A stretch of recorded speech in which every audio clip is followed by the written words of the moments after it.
ship QI, where tonight we'll be splicing each other's timbers, hoisting our main braces and giving the ship's cat a good kicking in the Naval Navigation show. Let's meet the crew. First of all, my old mate, Ronnie Ancona.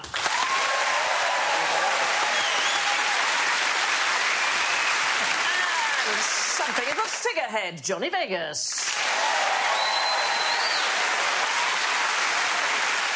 A bit of a bottom feeder, Jimmy Carr. One time. And Roger the cabin boy, it's Alan Davis.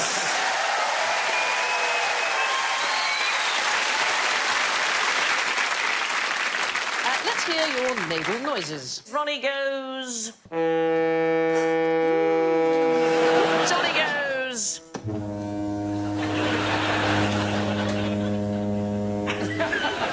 Jimmy goes. That's Mexican food. Alan goes. Yummy, yummy, yummy.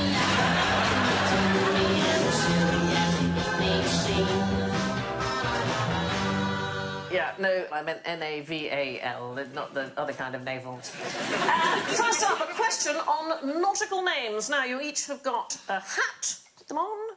There we go. Sure. I mean, a lot of people would look stupid in this, but me.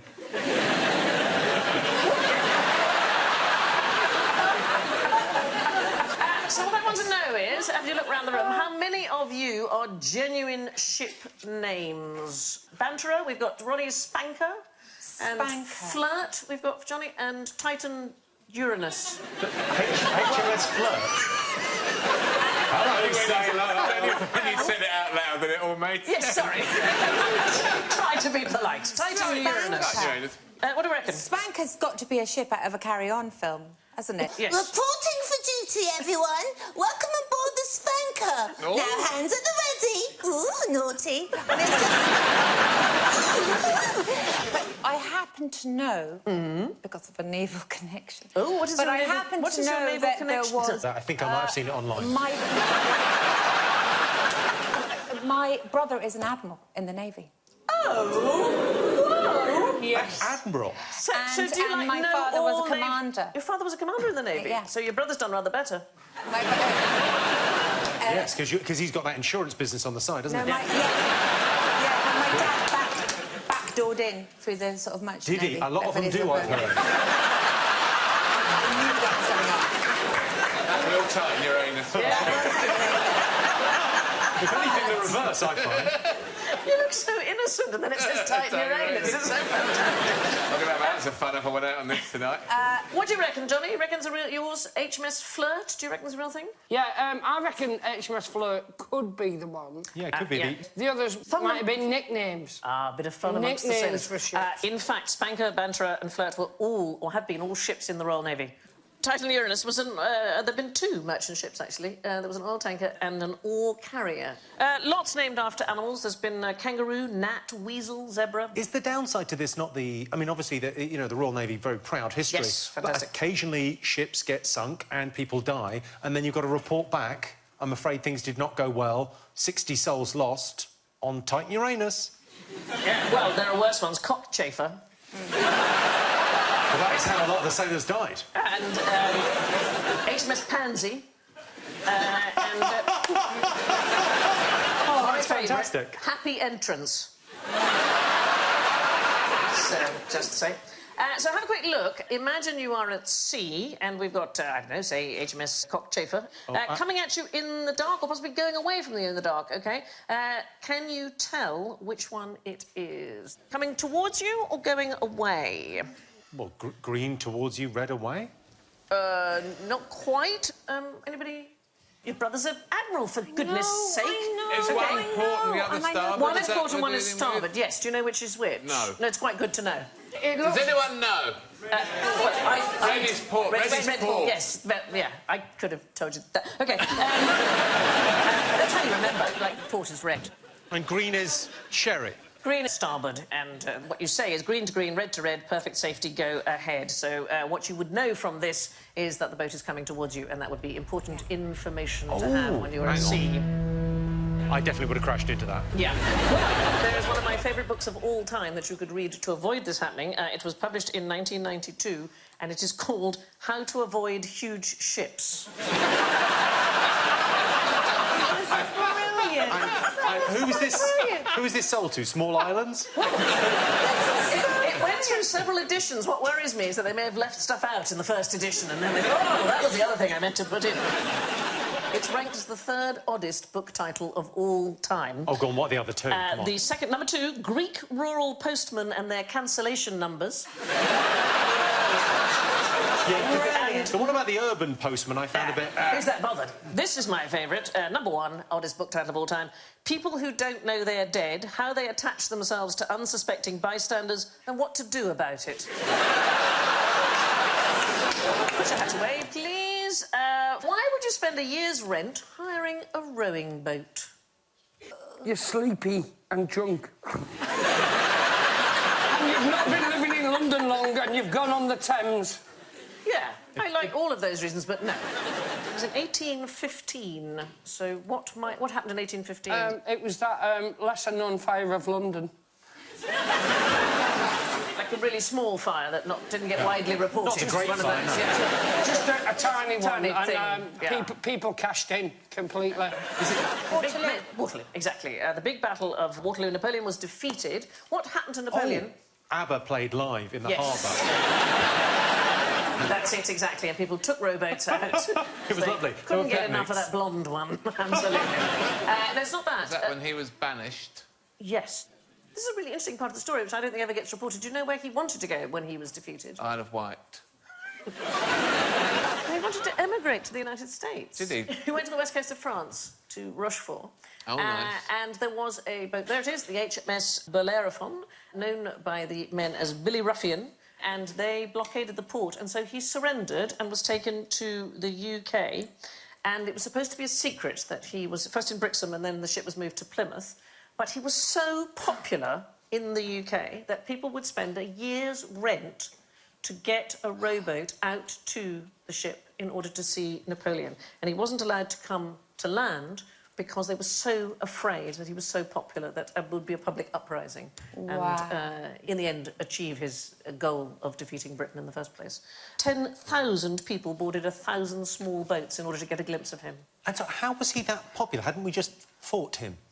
Well, that's the weird thing, that in a way, Waterloo, not hugely good for democracy, it's not something anybody ever says, but the Bourbons were restored as kings of France and the revolution was over, and there were people who believed him when he said that if he had come to Britain, he would have got rid of the nobility and he would have spread all the money to the people. But in fact, of course, that never happened because he never came. But, so there were people who genuinely thought he was incredible, and the crew used to hang notices over the side of the ship saying he's having his breakfast, he's having dinner with the Captain Maitland, and... It is the most extraordinary story that he was too popular to be allowed to land. I think it's extraordinary. And he was taken to St Helena, and then about 2,800 men and a squadron of 11 ships made sure that that one man stayed there on the Well, you island. can see it from that picture, can't you? I mean, he's like the Bieber of his day. Yeah. Lovely grey pallor. Oh. Anybody know when Nelson's pension ran out? 1974. Is he... Close. Seriously close, yeah. Oh, is it one of these anomalies? Is someone still It's claiming like- it? Not anymore. It ran out in 1947, 142 years after his death. After the Battle of Trafalgar, his brother, who was an obscure Norfolk parson called Reverend William Nelson, was given an earldom and a pension of £5,000 a year. And this carried on, passed on down the family line until Clement Attlee stopped it in 1947. And even then, it was worth £400,000 a year in today's money. I mean, it was a serious amount of money. Right. Time for some salty language now. Complete the nautical rhyme. A pig on the knee. Pig on the knee, I'm a Tory MP.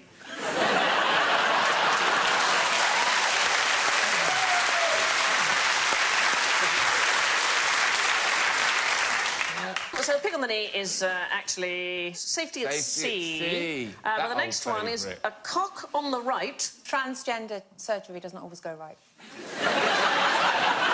Put out the light. Put out the light. Don't take flight. No, a cock on the right. The parish priest is strolling tonight.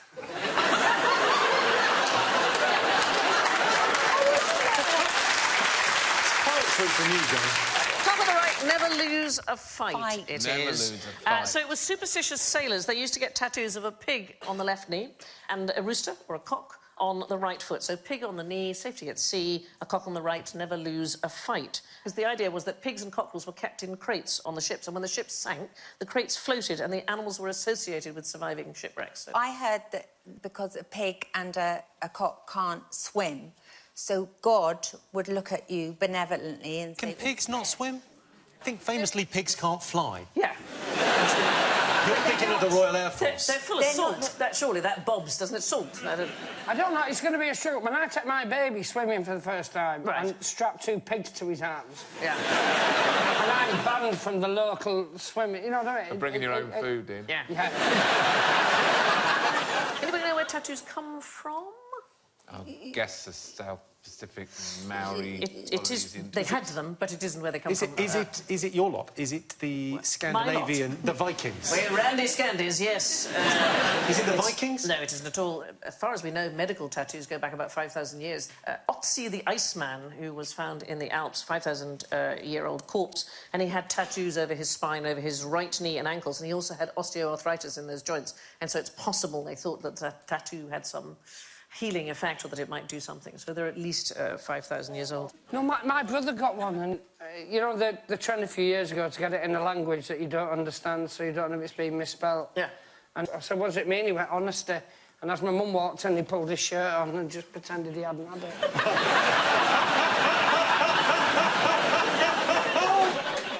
Lots of great women, tattooed ladies. Nora Hildebrand, she was America's very first professional tattooed lady. This is a wonderful drawing by my friend Sandy Nightingale of Nora Hildebrand. Doesn't she look fab? Fantastic. She had 365 designs tattooed on her. She claimed that she had been captured by a sitting bull and his tribe and tied to a tree and tattooed every day for a year. But, in fact, her dad did it. I think she... Yeah, her father Martin. Slightly, it's a weirder I think she may have story. been trying to detract from men staring at her nose.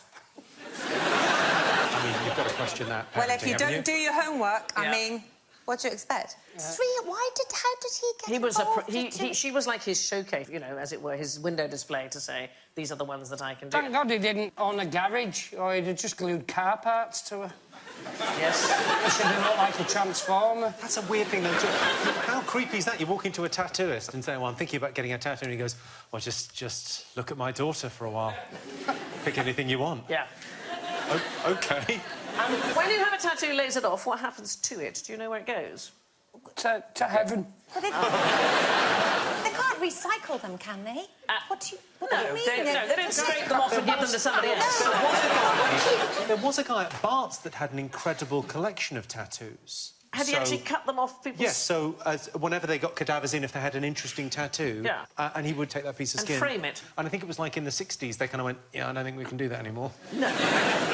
No, so come on, what happens to them? You laser off a tattoo, what... It goes into your body. Yes, exactly into right. your body, So the yeah. beams of light heat the ink and it breaks it down into tiny little pieces. It's absorbed into the blood and it is excreted. So it comes out in your poo. So you see it in your poo and you go, that's what I really wanted. Yeah. So if you love somebody once... A tattoo poo? Yeah, you can poo them away. If it came out in the wee, you'd stand there going, I'm an octopus. I now understand why boys make such a mess in the toilet, because they're not holding on. It's Here's a naval question you'll know, if your brother's an admiral. Why is the Navy salute different to the Army salute? And do you know how it is different? Yeah. It is... Yeah. The Navy one's more of a... It's more of a... Coolie!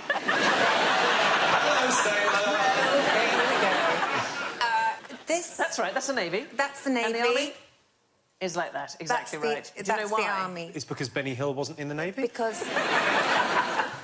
Might be because their hands were covered in grease and Queen Victoria didn't like it, so she made them, instead of standing like that, she made them stand like that. Yeah. So that she couldn't see how dirty their hands were. Sorry, so they were meeting the Queen. They went, should we wash our hands? No, it's only the Queen coming, don't worry about it. Actually, there's lots of weird Navy things. They toast the Queen sitting down, the Navy. They don't stand up. That's the only services that are allowed to do that. I'm not sure why. It was either William IV or Charles II, and he was coming back to England, and he stood up during the toast, and he bumped his head on a beam, and he announced that from then on the Navy would sit down when drinking.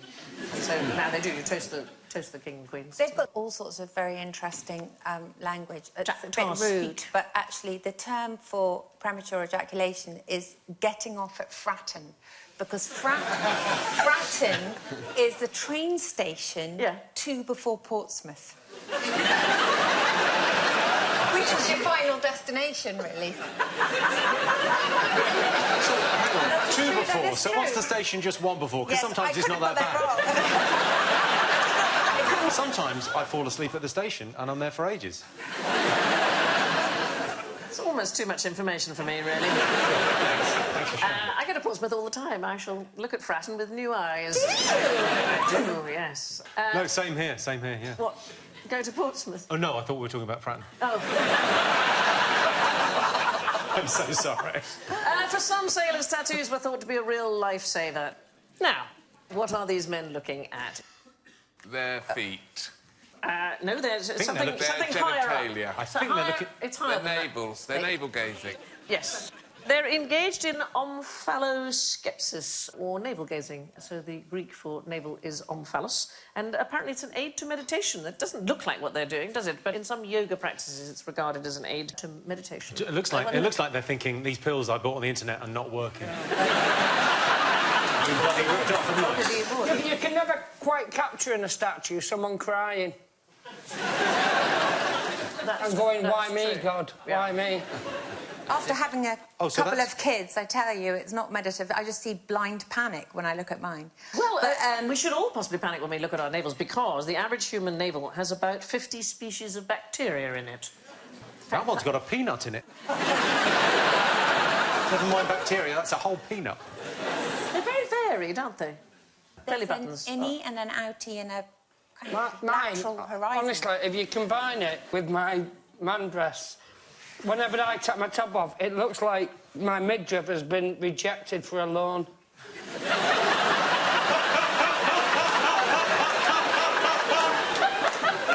It looks so depressed, like it's filled out all the forms and everything. But if you stand on your hands, does it look like it's got the Well, loan? I could turn upside down and it looks like it's in tax exile.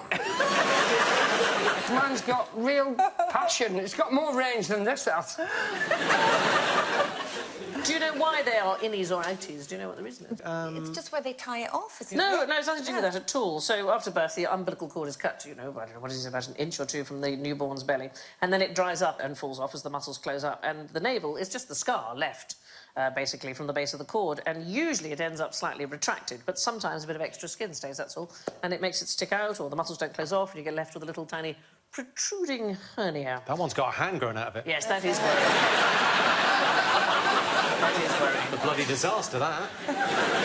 This is amazing. They can remove your kidney, your gallbladder, through the navel now. They don't even have to do any scarring now. They've got to ask, haven't they? They do have to ask.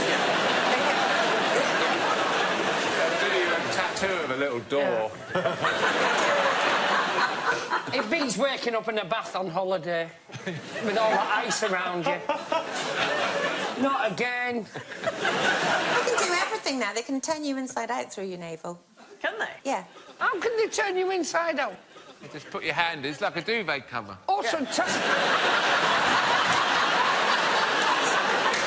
my mum's got some loose skin at the back. Next time she's holding drinks, I'm going to try the...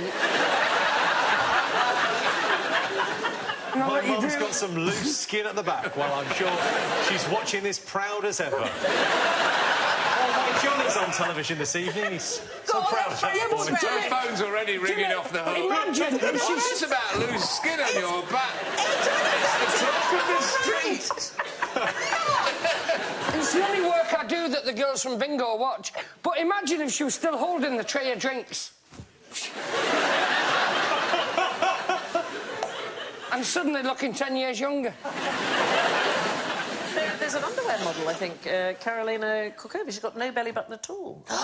Well, I mean, all humans ought to have a belly button, but I think there are a few people who don't. If it's Now there's a tattooed woman who's had the whites of her eyes tattooed blue, and she's had her navel removed. Yes, I think you can do it as a sort of cosmetic thing. She's had her eyes... Not her eyeballs. Yes, her she eyelids. has. Or No, her eyeballs injected with purple ink. You can get your eyeballs tattooed, yeah. Well, it saves on mascara.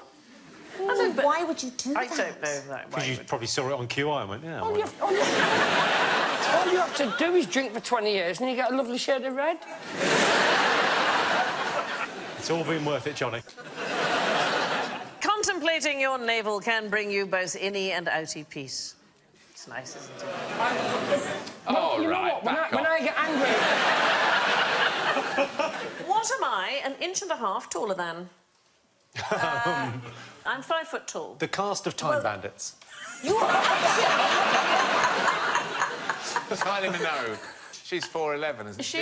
You is were tiny. 1.5 inches, God rest his soul, smaller than Ronnie Corbett. Yes. He Ronnie, was 5'1.5". Ronnie Corbett and I worked together often. I remember playing golf with Ronnie and he said, "Dear God, darling, from a distance we must look like a condiment set."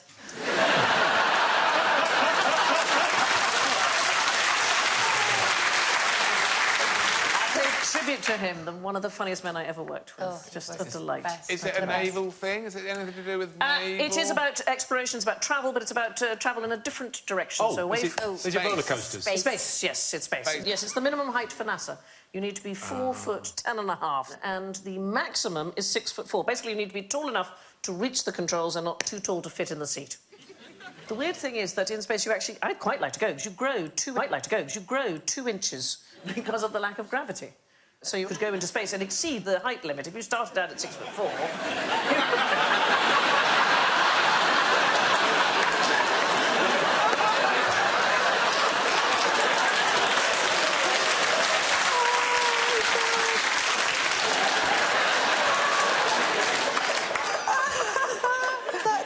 Surely it all comes crashing down once you land. Yeah, I You mean... get nearer and nearer the Earth. But what if so you're nearly up home, in love. space, you're up in space, Yeah. and then you suddenly tell you're too tall? Well, when astronaut Scott Kelly came back from the International Space Station, he had a twin brother. They had been the same height when he had left, and he was 2 inches taller than his brother when he got back. Once you get back to Earth, you shrink back pretty quickly. And the other thing, this would be very good. You'd like this, darling. It's very good for your figure, OK? So Why would that be good for me, Sunday? I'm dying to know. Because your chest and navel might get a loan. Yeah. But then it would stretch, I'd get overcompetent and then break the record for eating cheesecake in space. What happens is in space, the internal organs move up inside the torso, so your waist shrinks by several inches. So on Earth, for example, the human leg muscles, they pump blood into the upper body against gravity, but in space, no gravity, so the blood and fluids get pumped upwards and you get these buffed-up torsos. Can you get breasts that sit above your clavicles, then? That'd be great. You sound like that's something that people want. They go, oh! You could eat a pizza and keep it there for 2 weeks. You just got bad acid indigestion, you could do that. No, I'm used to reflux. Well, this is very off-topic. When I first met Johnny, Very reflux. I don't know why you're apologising. He had acid reflux. It was in the Gilded Balloon in Edinburgh back in the day, and you were making homemade Gaviscon from half a pint of Baileys and half a pint of Cointreau.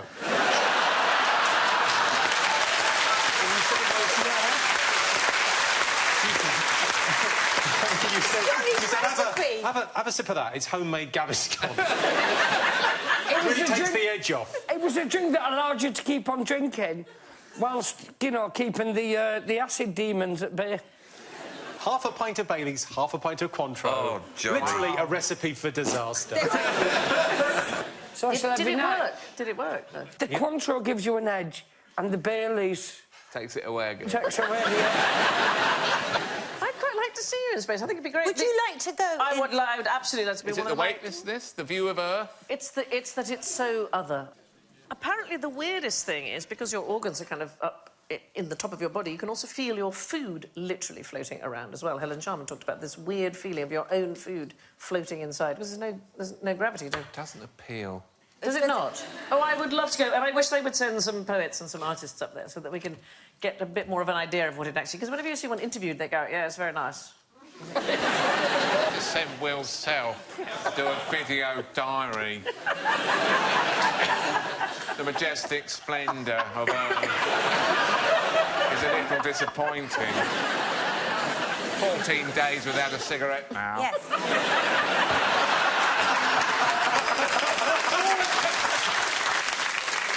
The minimum height for a NASA astronaut is 4 foot 10.5, so Hope for me yet. Alan, what have you got that most people would describe as average rather than large or small? Oh. Oh, don't you look handsome? Oh, you do. Look at you. Oh, he dresses up well. When did people start wearing ties with a suit like that? When did that start happening? What have you got you would describe as average rather than large or small? All of me is average. No, that's not. That's Nothing not of true me at is all. large or too small. So it's in your visage. It's the area. distance between his nose, eyes. mouth, It's your teeth. nose. It's your nose. Nose. Here's the weird thing. Early British passports didn't have photographs at all, so you had to describe your facial features. So for nose, almost everybody wrote average rather than large or So small. overall, they were right.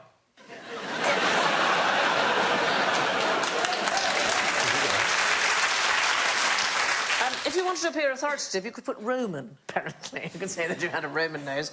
Other categories put forehead. How would you describe your I forehead? would describe mine as at least a 6, possibly an 8 head. I'd describe mine as an ant off of Ant and Dec. I can never remember which one that is. It's the one with the Jimmy one on Carr the left. forehead.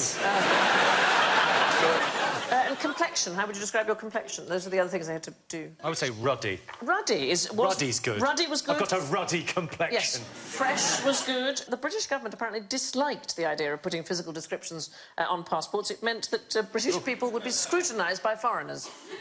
Quite right, too. Those were the days where it was No. only the British that travelled, and everyone trusted us anyway. Absolutely. In 1835, the Foreign Secretary, Lord Palmerston, argued with the Belgian government, saying requirement to provide one's height and eye colour was degrading and offensive. And besides, Quite none of right us want to too. come to Belgium. How things have changed. My 8-year-old was body searched and No. swept for explosives Your twice. 8-year-old. And guess what? She was clear, so we can all sleep easy in our bed. So what was... Why was she going alone to Syria?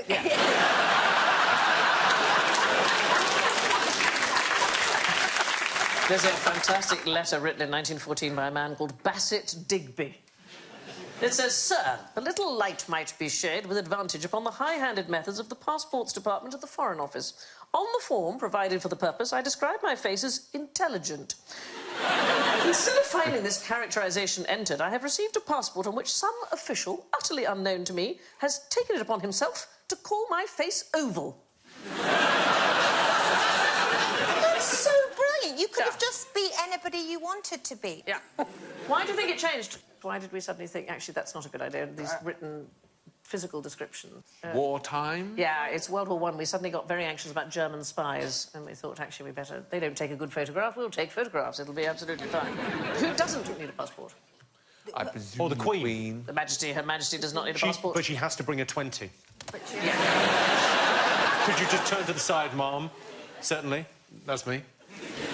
The passport is issued in her name, and therefore she is, as it were, a passport. So she doesn't need to carry one. Now, for a truly gigantic feat of navigation, every year this bird flies 5,000 miles across the Pacific. What does it do when it gets there? Has a cocktail. I like that it has a cocktail, but Remembers no. it's left the gas on? Sweet. Unclips its wings, unzips, and it's an otter.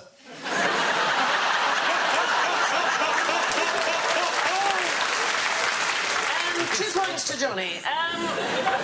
Duke goes to duty-free, gets 200 fags, flies back. Well, the last part is, in fact, correct. What, it flies flies back 5,000 again. miles? It's the weirdest thing. It gets has a rest, and then it goes back again. It's the ancient murrelet, and it's a Pacific seabird. The common murre is a large auk, so the murrelet is a small one.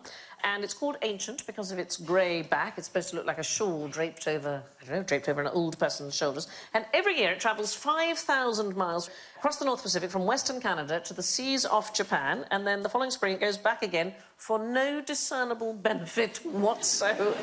Does Maybe it's it just feed anything? disappointed with its destination. Well, mostly they migrate for warmer weather or better food sources, but the food and the climate is the same at both ends. And so the only explanation that scientists have come up with is that it is automatically following an ancient migration route, which used to make sense, and the poor bird hasn't realised yet that it's pointless. Even there's no benefit in the seasons or No, the no climate benefit or whatsoever. temperature. Well, or you do have anything. the penguins on Yeah. the beach in South Africa, so do they just get there and they're going, ah... And there's a kind of social awkwardness, and they go, "Come on, Mildred, we're leaving." Don't take your coat off. We're not staying. But they go from Western Canada to the seas off Japan. I don't think they take in South Africa on the way. You know what? In my head, it was a great theory. The Arctic terns are extraordinary. Every year they travel up to 50,000 miles between the Earth's poles. They use... And what's their act, out of interest? What kind of a turn is it? Yeah. Someday. I was there with you. And rather than flying directly from the Arctic to the Antarctica, they go on a route which adds 1,800 miles to the trip, right? So it's incredibly complicated. But they take advantage of the global wind system, so they're probably saving energy. I'm sorry, could that map be a little bit less clear? I'd like to know less about what's going on. I saw that. My child had 3 crayons and a pizza parlour. What's that telling us? It's showing us that Spaghetti's delicious. They don't go straight from the Antarctic to the That's Arctic. what you call the blown cartologists around. covering their options, aren't they, really? So most of the journey, they're just going, whoa! It's windy! It's windy! It's amazing, though, to travel that far. Do you not think? Although the longest non-stop flight ever recorded is the bar-tailed godwit, and when it migrates, it flies 7,100 miles without stopping. I once went to Swansea for 70 quid. Did you? Very similar journeys. Equally pointless. Did you get there and come straight back again? I wanted to. Someone put me out and it turned out all right. I do find the whole navigation thing so extraordinary. Sand wasps fly backwards around their home when they leave in the morning, and it's to make sure they can find their way back again. They check out exactly what it looks like around their home, and that way, so they fly backwards away from home. Yeah, check that's out what what it you looks should like. be doing, Johnny. Just walk backwards around your house and people tell you never get lost again. Now it's time for us to pull out the bungs and immerse ourselves in the murky waters of general ignorance, so fingers on buzzers, please. What is the fastest swimming stroke? Jimmy.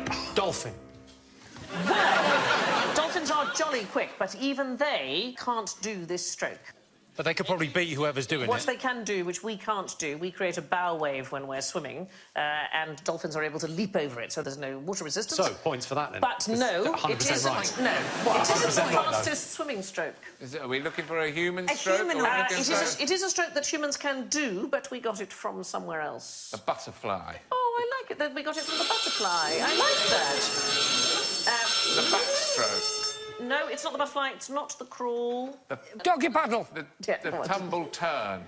When they turn and then they swim, do you know what they do then? Oh, That sort of wiggling underwater The bit. wiggly underwater thing, it's called the fish kick. Oh, you know what else they Fish call kick. it? They call it the dolphin.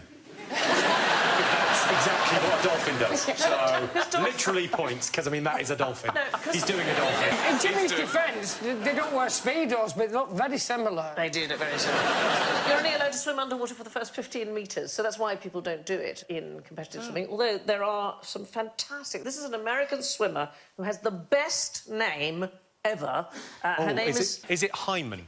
She's called Misty Hyman. Misty I do know her. Gorilla... Is she a pork? She's one of the most famous proponents of this underwater fish kick, and she thinks underwater swimming would be rather fine for audiences. She said they would have the excitement of wondering where you're going to pop up again. I very much enjoyed the interviews that they did with the swimmers who won gold medals in the Olympics, and I remember one of them saying, they said, well, what was the secret? She said, well, I realised the competition was very stiff, so I put my head down and swam really fast. I thought, oh... Always good. Now, what did Highland warriors wear at the Battle of Bannockburn? Kilts. No, not kilts. No. Here's a random Scandinavian fact. Oh, OK. The word kilt comes from the Danish word kilte, meaning tuck. So it's actually a Danish word. Used for yes, that's rather fine. But medieval Scottish warriors did not wear kilts when they went into battle. What did they wear? Anybody know? Dungarees. Pantaloons. No, it was a yellow tunic. A yellow A tunic? yellow tunic called a lane croich. I love the bloke on the left's got one of those umbrella hats from the fair. Yes, they're rather fine, aren't they? He's trying to knock it off. That's a stupid hat. It's not even in it! What was weird, they used saffron to make them yellow, but if they didn't have saffron, they used to use a... Urine. Yes. Horse Very urine. keen on the yellow, then. Stench, isn't it? Yeah. Well, urine was in all the tweeds as well, because they used to use it to fix the colours in the tweeds. Yeah, but still, you know, can we not make it green from the grass? No, keep on pissing on it. Yeah. That horse has got the hots for the painter.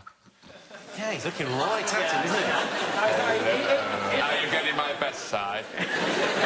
Don't paint the twat in the umbrella hat, of course. Just wonder, we do have a sort of image, don't we, of the kilt being part of the Very much attire. so. But in fact, it was invented for a totally different reason. It was a... Invented for weddings. They're always in weddings. No, it was a... Sometimes you can have too much material for a kilt. I'll just wrap it around here, don't worry about it. One day they'll invent scissors. But it was actually invented in the 1720s by an English Quaker and industrialist, a man called Thomas Rawlinson, and he wanted a safer item of clothing for his employees, his Scottish employees in his iron foundry. Can I suggest you don't go north of the border and mention that fact? Well, the word tartan comes from the Middle French. They won't like any of it, really. The word kilt is Danish, none of it's good. Did he have... Did he have a shop for tourists in Edinburgh? Was that why he was secretly... I've never been in one of those shops that says, we can find the tartan for any surname. Oh, yeah. Apparently not. No. Sorry, how do you explain what you're wearing? Yes, the great Danish Toksvig tartan that I'm... It's rather fetching. Sandy, would you speak a bit of Danish for us? Ja, det kan jeg. Du den smukkeste dame, jeg har aldrig set. Så der var. Did she just make that up? No, I just No, said... she just said it backwards. There was one Dane who went, I said, you're the most beautiful woman I've ever seen. Thank you. are. But actually... I can lie in 2 languages. If you...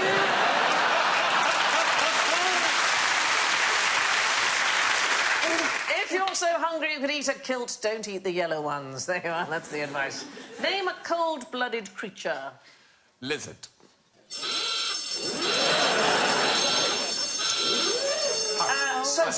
So there are some. Yes, there yes, are. but there are also... That's why they like the sun to warm up. There are We've also... had it on here before. I learnt that on here. Yes. He's spent 10 years doing this show for pieces of information like that. But I've arrived with new information. Oh, no. Simon Cowell. There are, in fact, warm-blooded lizards and, indeed, warm-blooded fish. Almost all reptiles. You're absolutely right. That's a horrible picture. That's not a good one, though. That is a jackery caiman eating a catfish. Or the catfish eating a caiman's tongue. Yeah. Almost all reptiles and fish are cold-blooded, so they depend on their surroundings to heat them up. However, in 2015, we have just new news. Scientists have discovered warm-blooded lizards and fish. Oh, I know. So that lizard there on the left can heat itself up to 10 degrees warmer than its environment, and nobody knows why. And they both live together? No, they don't. Those are... Well, they look surprised, and the fish looks very surprised. It's called an opa fish. It's the only completely warm-blooded fish. How is it the only one? Is it just really awkward? I'm sorry, how do you become the only fish that's warm-blooded out of a whole... Or did it just have an overburning mummy made it a hot water bottle and it just ate it and had an idea? It's a really good question, because the fact is we don't know how warm-bloodedness evolved. It's a hot water bottle. And then It looks like a decided hot water bottle shape. Well, was that more prevalent post the wipeout of the dinosaurs? Isn't there a theory that they died because of the change in temperature? Well, the thing is, dinosaurs were neither warm-blooded nor cold-blooded, but they were somewhere in between. They were just right, weren't they? Yeah, they were just right. They like to sit on the They had fence. lovely Goldilocks blood. Because there are disadvantages to being warm-blooded, OK? Because one of the things is you have to keep eating to get fuel to maintain the constant body temperature. So if, for example, a lion was as big as a Tyrannosaurus rex, it probably wouldn't be able to eat enough to survive. But isn't there the theory on the dinosaurs where they died out because over a certain temperature all the eggs hatched as male, and below a certain temperature they all hatched as female, and then the temperature went down and they all hatched as female, and then there were no one to mate with? Well, there are as many theories about how the dinosaurs But that's the were correct made. one. That's The one that I can That's vaguely one. remember, I'm 90% sure is 100% correct. There's someone who's never watched King Kong. Massive gorilla, mate. Twatted all of them. Well, that spoiled the end of that film. Now, what was the name of the village where Napoleon was defeated in 1815? Well, it definitely was. I mean, 100%. Yes, go. It was Paris. Waterloo. So it was! Yeah, well, it definitely was. It wasn't. No. Well, The it was. Battle of Waterloo did not take place at Waterloo. It is called that because it's where the Duke of Wellington stayed the night after the battle, and it's where he wrote to his superiors about the battle. But in fact, most of the battle happened a few miles away in the municipalities of Braine, Lude and Lasne. You'd be really pissed off if you were a little village or a little town and your claim to fame was a massive victory and you had to spend all the time going, no, it was here with sorry, us. it's a few miles up So I'm the going to have to... I'm going to write to ABBA now, but what's the name of it? What should the song be called? What should it be called? The municipality of Braine, Lude. That's a bit and difficult to rhyme, Lasne. but OK. Yeah. Municipality. Yeah. Well, it's going to ruin Mamma Mia, but I know. fine, have it your way. I know. The Battle of Waterloo didn't happen in Waterloo, and finally, who wore the trousers in Britain in the 18th century? No one. Somebody did. One class of person. Where have we been from the beginning? Where did we... sailors. Sailors. Sailors. Absolutely right. It was only sailors. Men wore breeches and women wore skirts, and trousers were specifically defined in a 1780 nautical dictionary as a sort of loose breeches of canvas worn by common sailors. So what about your officer class? Would they have... They'd have breeches, They would have wouldn't breeches on, yes. In fact, the Duke of Wellington was once thrown out of a club for wearing trousers. All been there, eh, Johnny? They've all been Because of your trousers! Actually, Nelson died on deck partly because he was wearing his epaulets, and so he could be seen, whereas Wellington, rather famously, wore dark clothing with no decorations. He's one of the sort of first people who wore camouflage, as it were. He didn't want the enemy to be able to spot him. Nelson refused to take them off, didn't he? Yeah. And they pleaded with him to take off because he could be seen and become a target. Yeah, although originally he had discouraged other officers from wearing them, saying it was too French, but it was important to him that he, as it were, he led the way. So, anyway, in the 18th century, the only people who wore trousers were Jolly Jack Tars. And that's your lot for tonight. Time to settle the old scores. Well, it's an outright win with a magnificent 7 points. It's Ronnie!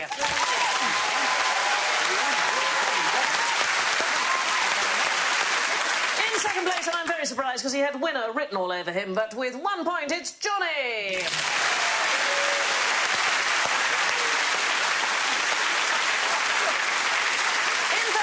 With -2, it's Jimmy! -2. What was the point? What was the point of that? And an epic fail, -36, Alan!